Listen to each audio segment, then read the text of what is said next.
Bonjour à toutes et à tous, c'est Smart Impact, l'émission de celles et ceux qui font de la RSE, responsabilité sociale, sociétale et environnementale, un axe fort de leur stratégie. Voici le sommaire. Mon invité aujourd'hui, c'est David Holderbach, le président d'IVIA. On va parler évidemment du développement de la filière hydrogène et notamment de l'inauguration d'une usine d'assemblage et de test de piles à combustible à Flins. Le débat de ce Smart Impact, il portera sur la fibre optique. Cette technologie peut-elle nous permettre de réduire notre consommation de carbone? Réponse tout à l'heure. Et puis la start-up du jour, c'est Bako et son service clé en main de contenants réutilisables. Voilà pour les titres, c'est parti, c'est Smart Impact.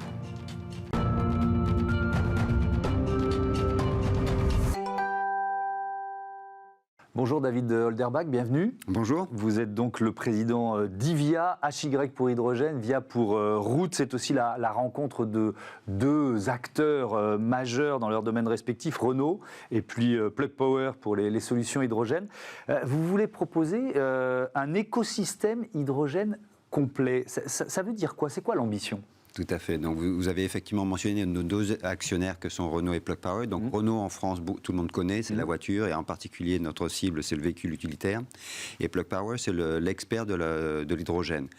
Aux États-Unis, c'est le leader, clairement. Et donc, en fait, l'écosystème que vous mentionnez, c'est la mobilité au travers des voitures, mais aussi l'approvisionnement de l'hydrogène. Donc, les stations de recharge d'hydrogène que l'on veut autant que possible vert et les électrolyseurs pour fabriquer cet hydrogène. Oui, donc quand on parle d'écosystème complet, c'est vraiment sur toute la, on va dire, sur toute la chaîne, même jusqu'au service qu'on peut proposer aux entreprises. Alors, je voudrais démarrer sur les stations services.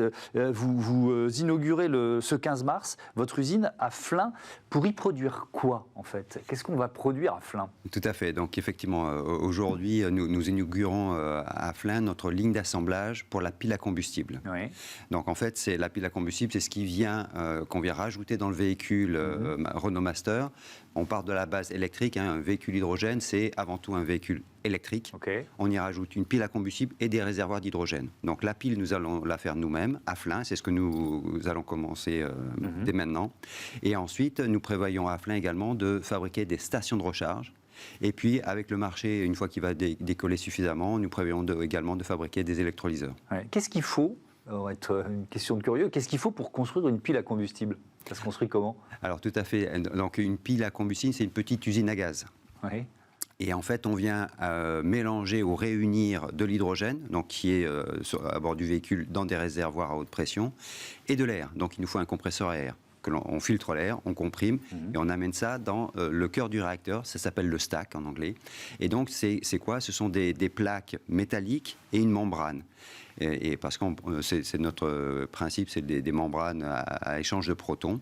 Et en fait, cette réaction chimique fait que on crée de l'eau d'un côté et le produit qu'on cherche, c'est l'électricité qui après nous permet de recharger la batterie ou d'alimenter le moteur. Et alors, quand vous parlez de station de recharge, alors moi je vois une station-service, mais c'est quoi une station de recharge quand on parle de véhicules à hydrogène? Tout à fait. Donc, quand l'image que l'on a, c'est effectivement la station-service quand vous faites votre plein. L'hydrogène, c'est pareil. C'est-à-dire que vous allez avoir la partie haute de l'iceberg, c'est là où vous faites votre plein. Et en fait, derrière, il y a, grosso modo, c'est la taille d'un conteneur. Il y a des compresseurs et du stockage d'hydrogène pour qu'on vienne amener l'hydrogène à la bonne pression pour que le remplissage se fasse en juste quelques minutes.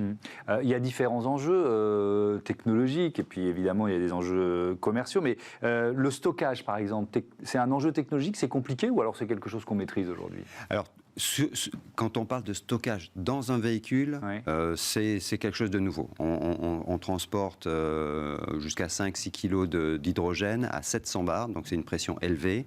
Et en fait, les normes automobiles font qu'il faut qu'on s'assure qu'en cas d'accident, on n'a pas de problème avec les réservoirs. Donc, on travaille avec des partenaires, notamment français et forestiers en particulier, sur le développement de ces réservoirs, de sorte qu'encore une fois, en cas d'accident, il n'y ait pas de problème de sécurité. Donc, ce sont des réservoirs qui seront renforcés, c'est ça? Absolument. Donc, c'est de la fibre de carbone et en fait, la norme demande à ce qu'on...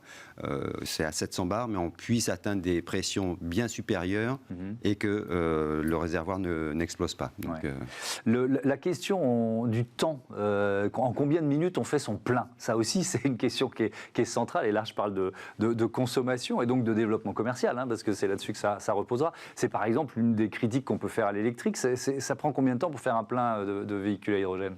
Tout à fait. Donc c'est vraiment l'avantage pour l'utilisateur, c'est qu'en quelques minutes, vous refaites le plein.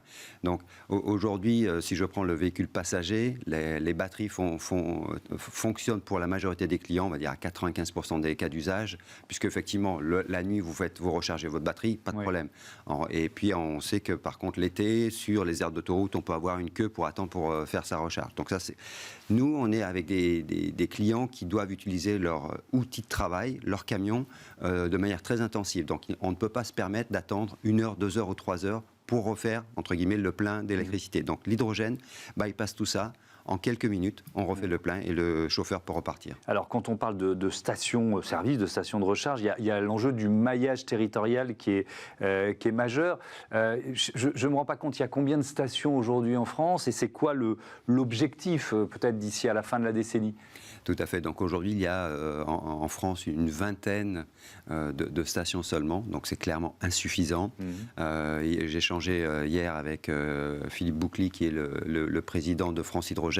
L'objectif, c'est 1500 stations à l'horizon 2030 en France. D'accord. Et donc, la France et la Commission européenne ont un grand programme de déploiement sur l'hydrogène, notamment sur l'infrastructure, et c'est un très grand enjeu. Alors, évidemment, 1500, c'est beaucoup par rapport aux 20 stations d'aujourd'hui, mais par rapport aux stations classiques pour les véhicules thermiques, c'est très peu. C'est très peu, tout à fait. Et c'est pour ça que Hyvia, dans l'offre complète que l'on propose, vient quelque part répondre à cette difficulté. Une partie de nos clients sont des grandes flottes. Donc, ils ont 50, 100, 200 voitures. Deux véhicules utilitaires, on est utilitaires, on est bien d'accord. Donc, ce sont des entreprises qui font des livraisons ou des artisans ou des travaux publics, ce genre de clients. Et donc, ces véhicules retournent à l'entrepôt. Et donc, dans ce cas de figure, avec un volume suffisant, on peut justifier l'installation d'une station que l'on sait fabriquer à Flins. Et donc, on répond à ce problématique d'infrastructure. Alors justement, ces véhicules utilitaires, parce qu'on l'a bien compris, c'est une offre complète, il y a les stations et il y a les véhicules utilitaires. Alors là, il y a évidemment le savoir-faire Renault qui intervient. Vous avez dévoilé la première gamme. Il y a 3 modèles, c'est ça pour l'instant? C'est ça. Nous avons présenté le Renault Master H2 Tech et nous l'avons présenté effectivement sous ces 3 versions que sont le fourgon. Donc là, c'est jusqu'à 12 mètres cubes d'emport. Nous avons présenté le châssis cabine. Là, on peut monter jusqu'à 20 mètres cubes. Et surtout, on peut faire des adaptations. Donc, par exemple, on sait mettre un frigo dessus. Et donc, là encore, on résout le problème d'autonomie quand on est sur une batterie. Avec l'hydrogène, on résout le problème. Et la troisième voiture, c'est le Citybus, plutôt pour les agglomérations, avec 15 personnes que l'on sait véhiculer. Alors, sont des véhicules hybrides, c'est quoi la propulsion? Il y a de l'électrique et de l'hydrogène, l'un peut prendre le pas sur l'autre, comment ça marche? Donc d'abord, c'est un véhicule sans émission. Zéro émission, c'est le plus important. Zéro émission à l'usage. Donc notre objectif, c'est clairement de remplacer des véhicules diesel qui émettent une dizaine de tonnes par an de CO2 par une solution zéro CO2. Et avec le prix du litre de gazole au niveau du prix du sans-plomb, c'est un argument qu'on peut entendre. Tout à fait. Donc justement, le kilo, aujourd'hui, pour faire 100 km avec une voiture, notre camion hydrogène, il faut compter à peu près 2 kg d'hydrogène. En France, l'hydrogène est encore cher aujourd'hui. On est vraiment au début de l'aventure hydrogène. Il faut compter 12 €. Ça fait 24 € pour 100 km. En diesel, c'est une douzaine de litres.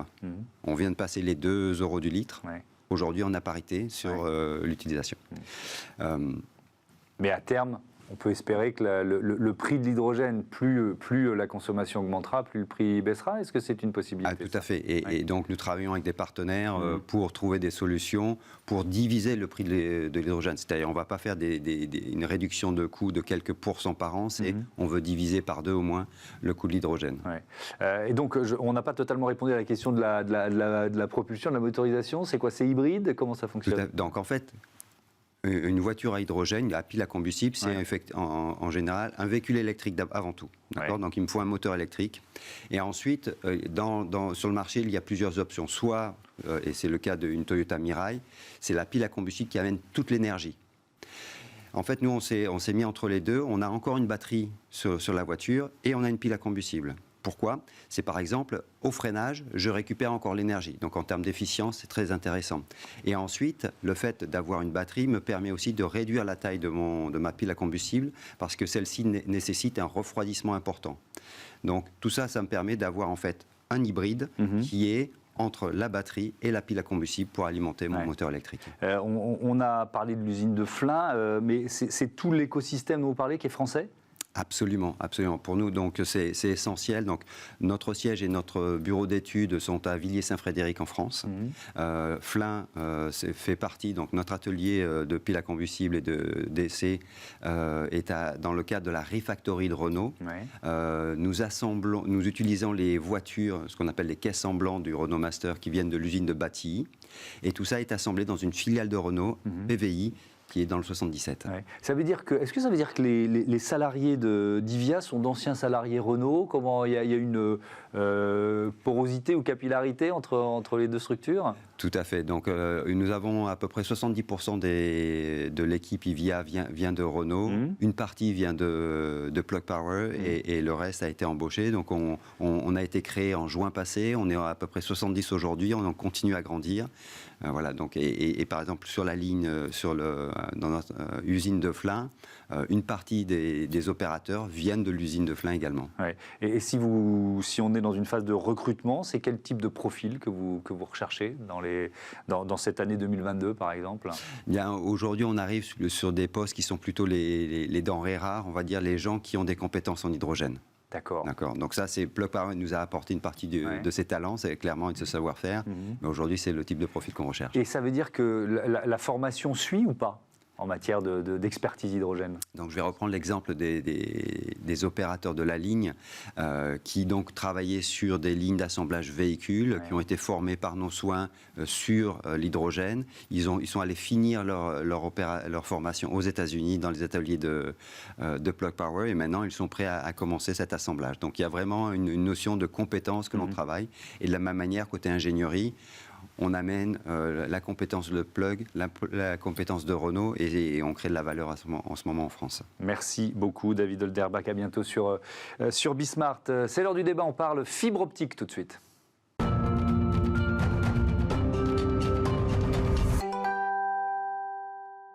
Le débat de ce Smart Impact avec Jean-Luc Clemens, bonjour. Bonjour. Bienvenue, vous êtes directeur de l'unité télécom de l'IDAT. Avec nous également en visioconférence, Luc Hendrix, qui est directeur général de l'ECTA, European Competitive Telecommunication Association.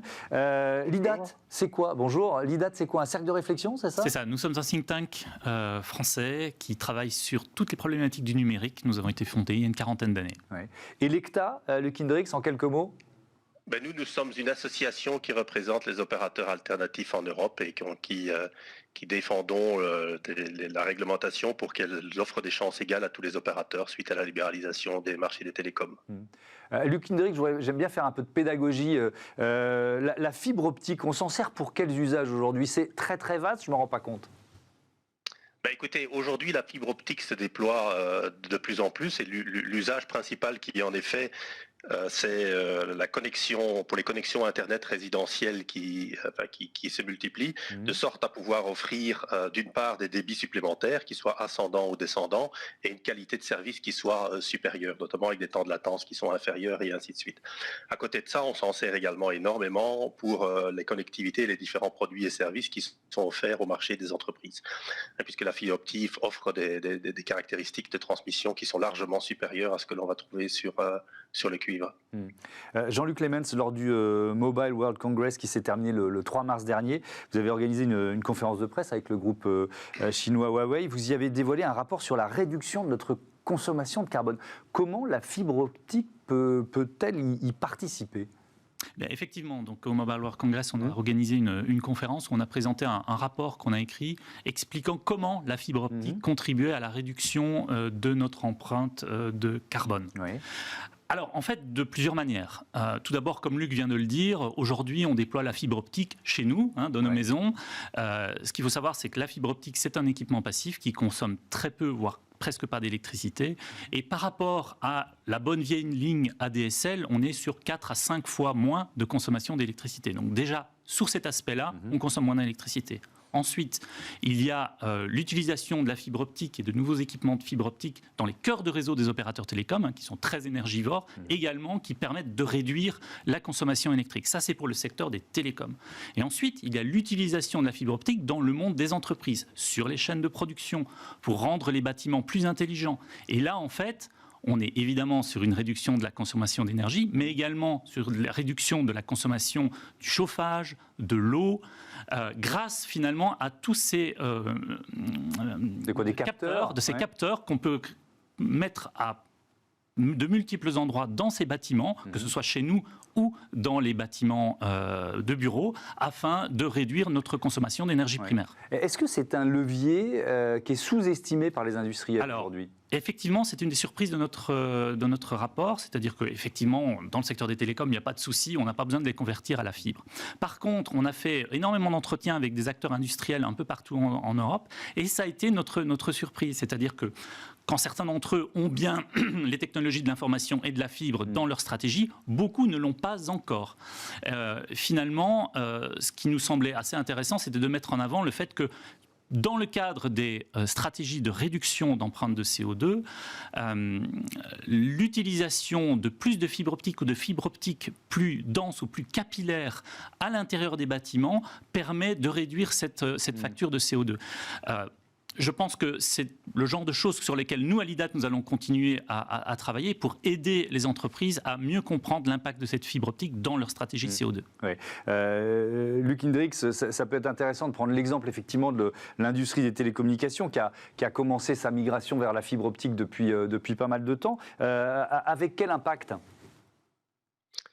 Écoutez, ce dont on se rend compte, si je peux prendre peut-être une vision européenne, on a des impacts et des développements qui sont hétérogènes en fonction des différents pays européens. On a donc des pays comme l'Espagne qui se débrouillent pas trop mal, et en contrepartie l'Allemagne qui est fortement à la traîne, et la France qui est, je dois dire, assez bien positionnée avec des développements ces 2 dernières années qui sont quand même relativement impressionnants. Il y a évidemment des raisons objectives pour ça, puisque quand les opérateurs historiques disposent de fourreaux, on peut remplacer le cuivre à l'intérieur des fourreaux ou ajouter de la fibre. Il y a des pays comme l'Espagne où vous pouvez déployer la fibre sur les façades des habitations, ce que vous pouvez par exemple pas faire en Allemagne. Donc ce qui a évidemment un impact sur le temps de développement et sur les coûts de développement. Alors, on se rend compte aujourd'hui qu'on entre vraiment dans une phase où on va commencer à supprimer le cuivre des réseaux. Et donc, si on reprend l'exemple de la France, l'ARCEP, donc Orange est venu avec un plan pour la migration du cuivre vers la fibre, donc là, avec le plan d'arrêt du cuivre, donc c'est carrément de supprimer le cuivre et de retirer le cuivre des fourreaux. Et l'ARCEP est venu avec une consultation. Donc c'est vraiment un moment où on se rend compte que, en tout cas, on commence absolument à remplacer les réseaux historiques par les réseaux fibres qui, comme Jean-Luc l'a dit, qui sont plus efficaces d'un point de vue énergétique et qui sont également plus efficaces d'un point de vue opérationnel. Donc les coûts d'opérer ces réseaux est également inférieur. Et donc on a évidemment un très grand incitant au-delà de la réduction de l'empreinte carbone, qui est évidemment quelque chose sur lequel les opérateurs sont sensibilisés depuis déjà de très nombreuses années. Il y a évidemment derrière également des grands impacts économiques, puisque la consommation d'énergie représente quand même un coût important dans les réseaux, et donc on commence à se rendre compte que les opérateurs arrivent à stabiliser leur consommation d'énergie en remplaçant les équipements par les équipements de nouvelle génération, donc soit vers la fibre et également par la 4G et la 5G. Oui. La grande question... Oui. Je vais poser une question à Jean-Luc Clemens. Je vous redonne la parole juste après. Jean-Luc Clemens, une usine intelligente équipée en fibre optique, est-ce que ça consomme forcément moins globalement, vous voyez, et en quoi, parce que vous parliez des capteurs, etc., en quoi ça peut vraiment permettre de réduire l'impact carbone ? Très bonne question. En fait, aujourd'hui, vous avez des chaînes de production avec des capteurs qui vont se trouver sur quasiment tous les éléments de la chaîne de production. Aujourd'hui, ça va être essentiellement des capteurs utilisant des technologies sans fil, Wi-Fi, 4G, qui sont entre 5 et 10 fois plus consommateurs d'énergie qu'un réseau fibre optique. Donc à partir du moment où vous avez votre chaîne de production, par exemple, qui est stable, qui ne bouge pas, vous n'avez fondamentalement pas besoin d'équipements sans fil. Donc à partir du moment où vous déployez un réseau de fibre optique, c'est très facile, aujourd'hui vous avez des câbles pour fibre optique qui sont quasiment en plastique, c'est très fin et très simple à utiliser. Et donc vous avez déjà là, en faisant ça, en faisant simplement cette migration, vous allez consommer moins d'énergie. Ensuite, c'est comme je vous le disais tout à l'heure, à partir du moment où vous mettez des capteurs, vous avez de grands bâtiments, vous mettez des capteurs qui vous permettent de mieux réguler la température, donc vous abaissez votre consommation énergétique pour le chauffage. Pour les industries qui consomment beaucoup d'eau, vous installez beaucoup plus de capteurs afin de gérer de façon beaucoup plus fine votre consommation d'eau.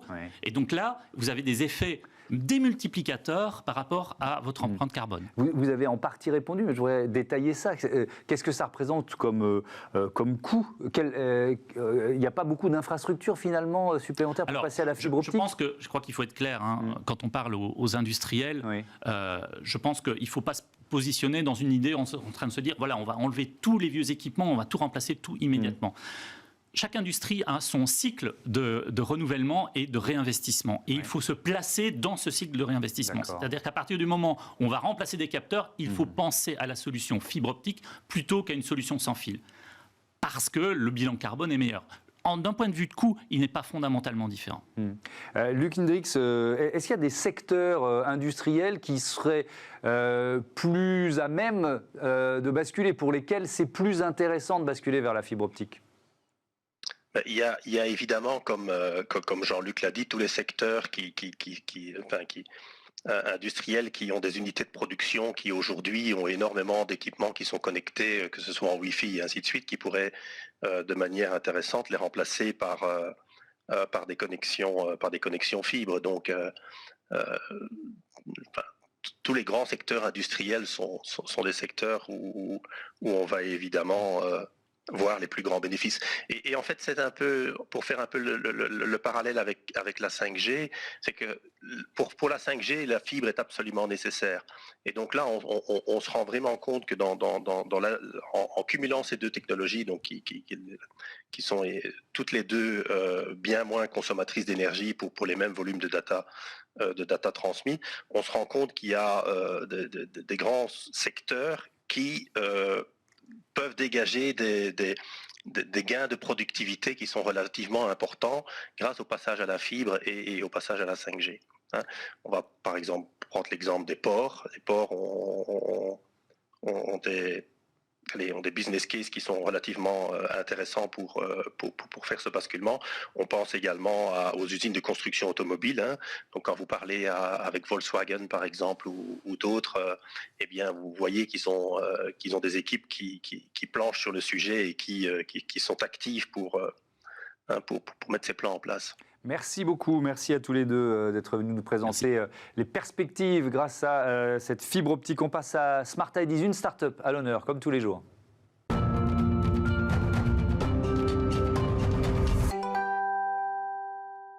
Smart Ideas avec Caroline Villandre, bonjour. Bonjour. Bienvenue, vous êtes la fondatrice de Bako, créée, en tout cas l'idée de départ c'est avril 2020. C'était quoi justement le déclic, votre idée de départ ? Alors l'idée de départ, moi j'étais impliquée dans le zéro déchet depuis plusieurs années et je suis un peu en réorientation professionnelle et je suis tombée sur un projet sur Toulouse qui m'a séduite, qui était un peu similaire à celui d'aujourd'hui et je me suis dit tiens je vais proposer ça aussi sur la région lilloise. Alors c'est quoi Bako ? Alors Bako, c'est un service d'emballage réutilisable pour les professionnels de la restauration. Notre volonté, c'est de remplacer tout ce qui est emballage jetable par des contenants réutilisables et de permettre comme ça à chacun de réduire ses déchets. Et donc on a mis en place une solution qui permet vraiment de rendre l'usage de la consigne facile. Ça passe par quoi ? Par une appli ? Alors, il y a entre autres une application, c'est des outils de suivi également pour suivre les stocks, pour faciliter la mise en place. C'est une application qui permet de dématérialiser la gestion de la consigne, donc de déconsignation et de consignation. Pour faciliter les échanges monétaires. Et c'est également des outils sur la collecte, donc entre autres des collecteurs pour faciliter le retour des contenants. évidemment, parce que là, il y a un petit enjeu logistique, on va y venir. Vous vous adressez uniquement aux professionnels, c'est du B2B ou il y a une partie tournée vers les consommateurs? Alors, on est sur du B2B2C, c'est-à-dire que nos clients sont des professionnels, mais les utilisateurs sont des consommateurs. Ouais. Donc les consommateurs, enfin moi je peux avoir accès à l'appli aussi, c'est ça? Tout à fait. L'application est dédiée aux utilisateurs et il y a des outils de suivi et de paiement qui sont dédiés à nos clients pour faciliter la gestion de la consigne. Alors justement, comment vous les fidélisez, ces clients? Il y a un système de bonus en quelque sorte? Alors, tout à fait. Alors les clients, on les fidélise parce qu'ils ont un intérêt économique aussi à réduire leur budget d'emballage. Et les utilisateurs, on les fidélise par des points de fidélité qui peuvent réutiliser sous forme de réduction ou de cadeaux au sein du réseau. Alors, quel choix de matériaux vous avez fait? Vous lancez dans une logique comme ça de consigne. C'est quoi? C'est du verre? C'est quel choix de matériaux? Alors, nous, on travaille avec un fournisseur local qui propose effectivement des contenants en verre. Alors, pour plusieurs raisons, parce que pour des questions d'hygiène, des questions de casse, de durabilité, on est parti sur le verre. Et aussi pour des questions écologiques, puisqu'on est un fournisseur sur notre région, donc ça nous paraissait... Oui, vous avez cherché une logique de circuit court aussi, c'est ça? C'est ça. Donc vous êtes pour l'instant basé dans la région lilloise? Tout à fait. Ok. Alors justement, cette logistique de récupération, parce que ça doit être un sacré casse-tête, comment ça fonctionne? Alors, nous, on a des collecteurs qui permettent de faciliter les retours en étant au plus proche des utilisateurs. Donc, l'idée, c'est que les gens puissent déjeuner et ramener directement sur leur lieu de travail ou sur des lieux de passage. Et après, nous, on s'occupe de la partie logistique, donc de récupération, effectivement, des contenants sales et de réacheminement sur des centres de lavage. Avec quel choix de motorisation pour ces collecteurs? Ils sont en véhicule électrique, hybride, c'est quoi? Les collecteurs sont sur un endroit fixe, mais pour la collecte, effectivement, on travaille avec des partenaires en mobilité douce, donc soit à vélo ou soit en électrique, en véhicule électrique. C'est intéressant parce que quand on crée une entreprise, c'est opérationnel depuis juillet 2021, c'est ça? Tout à fait. On essaie de cocher toutes les cases, c'est ça? C'est ça. On essaye de rentrer dans une démarche globale d'éco-responsabilité, donc aussi bien sur la partie digitale que sur la partie logistique, sur le choix des matériaux. Sur le nettoyage aussi? Sur le nettoyage. Parce que ça doit être consommateur d'eau quand même. Alors là, on est sur des centrales de lavage qui sont vraiment spécialisées et qui justement génèrent beaucoup moins d'eau qu'un lavage classique en lave-vaisselle. Vous en êtes tout de votre développement aujourd'hui, parce que c'est une toute jeune entreprise? Tout à fait. Alors là, on est vraiment en train de se déployer localement sur la région lilloise avec ce réseau de restaurateurs et commerçants. Ensuite, on est en train d'entamer des relations avec la grande distribution pour leur proposer aussi sur leur rayonnage de coupes, de découpes de fromage, charcuterie et traiteurs. Et l'idée étant aussi de pouvoir proposer un accompagnement plus global à des enseignes nationales pour vraiment les accompagner sur leur propre système de réemploi. Merci beaucoup, merci Caroline Wieland, bon vent à Baco. Voilà, c'est la fin de cette émission. Merci à toutes et à tous de votre fidélité.